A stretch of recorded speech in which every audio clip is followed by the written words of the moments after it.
et bienvenue sur La Marâtre Bien-Aimée, la chaîne qui balaie les idées reçues sur la seconde femme du père. Aujourd'hui, une vidéo en question-réponse sur la rencontre.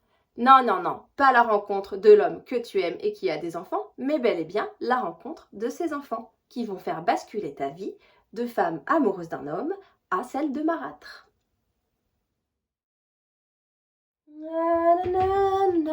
Est-ce le bon moment pour rencontrer mes beaux enfants? Non, ce ne sera jamais le bon moment parce que ce moment, tu ne vas pas le choisir. C'est le père des enfants qui va en décider et éventuellement les enfants s'ils ont vent de ton existence et qu'ils ont envie de te rencontrer. Toi, tu seras juste là dans la salle d'attente des belles-mères à attendre qu'on ouvre la porte et qu'on te dise « Hey, viens voir par ici !» À quoi tu ressembles, toi, dis donc? Vous l'aurez compris, il n'y a donc pas de timing idéal. Aucun psychologue, pédopsychiatre, aucune analyse n'a prouvé qu'il fallait rencontrer ces beaux enfants au bout de 1 an, au bout de 6 mois, au bout de 2 jours, au bout de quelques heures. Chaque famille et chaque belle-mère et chaque homme doivent pouvoir régir cette rencontre et décider du moment opportun. Il n'y a pas de règle là-dessus. Chacun doit faire en fonction de ce qu'il ressent. Question numéro 2. Qu'est-ce que ça va changer de rencontrer les enfants de l'homme que tu aimes? La première chose que ça va changer, c'est que tu te sentiras peut-être un peu plus légitime. Et encore, ce sont juste les prémices de ta vie de belle-mère. Tu vas devoir composer désormais avec ces enfants qui ne sont pas les tiens.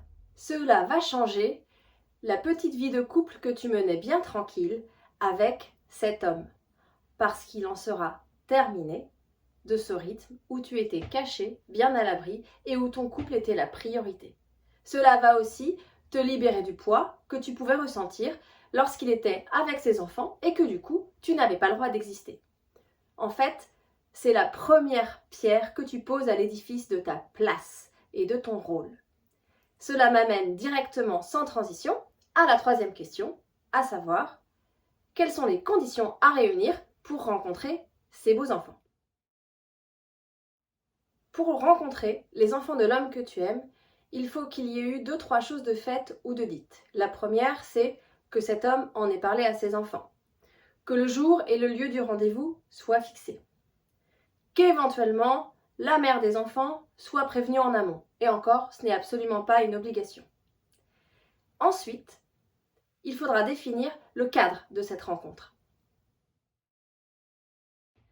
Le cadre de la rencontre. Alors, plusieurs options. Soit tu te rends directement sur le lieu de résidence des enfants chez leur père. C'est ce qui s'est passé pour moi. Je ne recommande pas, ça met une pression et un stress énorme de débarquer dans un quotidien et dans un foyer dont tu ne connais absolument rien. Deuxième option, se retrouver dans un lieu neutre où les enfants ont l'habitude d'aller, au parc par exemple, en bas de chez eux. Et puis tu débarques et tu les rencontres comme ça dans un lieu et dans un moment d'amusement et de liberté. Et c'est assez simple. Ou alors, troisième option, programmer carrément une sortie en famille recomposée, la première d'une longue série, c'est-à-dire aller à une expo, se donner rendez-vous au cinéma, se donner rendez-vous dans un bar sympa pour prendre le goûter. Voilà, quelque chose comme ça. La quatrième option, la rencontre fortuite. Coucou, oh c'est dingue les enfants, regardez, c'est la dame que j'aime et que je voulais vous présenter. Non, ça, vraiment, faut pas faire. On oublie. C'était juste pour le joke, je vous interdis de faire ça. Quatrième question, qui être pendant cette rencontre? Eh bien, la seule réponse, c'est être soi. Ne pas commencer à tricher, ne pas essayer de devenir tout de suite la copine de ses enfants, ne pas essayer non plus d'être tout de suite celle qui va diriger et donner un cadre et éduquer. En fait, c'est comme la première fois que tu rencontres un enfant, quel qu'il soit, juste être à l'écoute, être dans le respect, dire bonjour, dire au revoir, essayer de s'intéresser à lui, et puis basta. Il n'y a pas de quoi en faire une histoire. Des enfants dans ta vie, tu en as déjà côtoyé, ceux-là ne sont pas différents des autres. Petit retour en arrière sur ma vie de belle-mère. Lorsque j'ai rencontré mes beaux enfants il y a plusieurs années, mon beau-fils, genre 10 minutes après que je sois arrivée, a demandé à son père dans une autre pièce « Elle part quand la dame ?» Voilà, faut pas vous offusquer.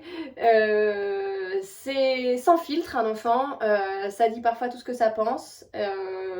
Et parfois aussi ce que pense sa mère ou ses congénères. Il ne faut pas vous vexer, il faut juste garder en tête que cette première rencontre, c'est la base de ce que sera votre relation avec ces enfants qui n'ont rien demandé non plus, qui n'ont pas choisi non plus. Voilà, tout comme toi, t'as pas choisi de devenir belle-mère, c'était pas ton rêve petite, voilà. C'est ce qu'il y a de plus compliqué dans la famille recomposée, c'est réussir à réunir ces pièces d'un puzzle qui à la base ne sont pas faites pour être ensemble. Cette vidéo de la marâtre bien-aimée, la chaîne qui balaie les idées reçues sur la seconde femme du père, se termine. J'espère que vous aurez rencontré des bonnes réponses sur la rencontre avec vos beaux enfants. N'hésitez pas à vous abonner en cliquant juste en dessous, là. Et puis n'oubliez pas que la marâtre bien-aimée, c'est aussi un compte Instagram sur lequel je donne des recommandations de lecture, de podcasts, voilà, plein de choses cool et sympas, autrement qu'en vidéo. Alors n'hésitez pas, le lien d'accès au compte Instagram de la marâtre bien-aimée est disponible dans ma bio. À bientôt les vilaines! Wouhou!